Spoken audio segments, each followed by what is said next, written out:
type of refractive error is hyperopia or far-sightedness. This is the type of refractive error that occurs due to the eyeball being too small or too weak for normal refractive process to take place. Either way, light rays are usually focused behind the retina. Let's go back with the diagram that I drew before. This part is the retina. When light enters from the pupil and is being refracted by the cornea, the crystalline lens, instead of coming into focus on the retina here, the light will focus behind the retina. This will not cause only image of an object at far to be properly focused, while those at near appear blurry. Hyperopia is mostly associated with the crystalline lens. This is because this structure, known as the crystalline lens, is usually controlled by the ciliary muscle. This is the crystalline lens. These things you are seeing here, these two sides, is known as the ciliary muscle. When you are looking afar, the ciliary muscles will relax. When they relax, it will not make the crystalline lens to be flat or elongated. This will not make the image of an object at far to be properly focused.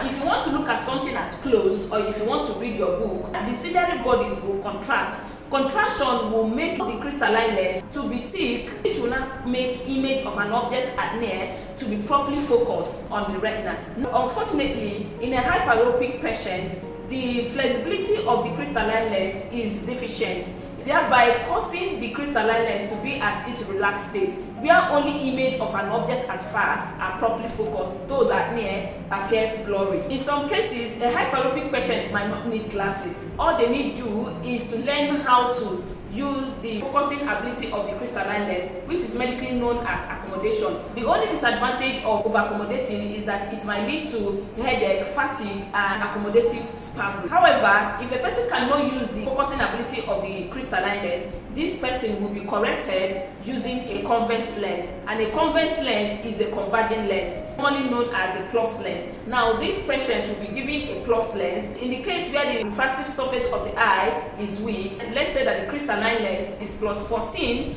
or is plus 13. It means that for us to make it up to plus 16, which is the normal refractive surface of the crystalline lens, we are going to add extra plus 3 as a standard refractive surface for the person, which is usually an eyeglass. This eyeglass or a plus lens will now help to increase the refractive surface of the crystalline lens, which is deficient, to make it up to plus 16. Now, when light enters the eye, the plus lens that the person is wearing as eyeglass will be the first to refract this light. It will now be refracted by the cornea, the crystalline lens. This will now help to put the light that are behind the retina backward. You know, it's behind the retina. The light rays came into focus here, so that it will now come in focus on the retina for normal refractive process to occur in the eye. I know you'll be wondering why I'm mentioning light in this video. The reason is because light or light rays are the driving force in vision. Without light, there will be no visual interpretation. You are able to watch this video because light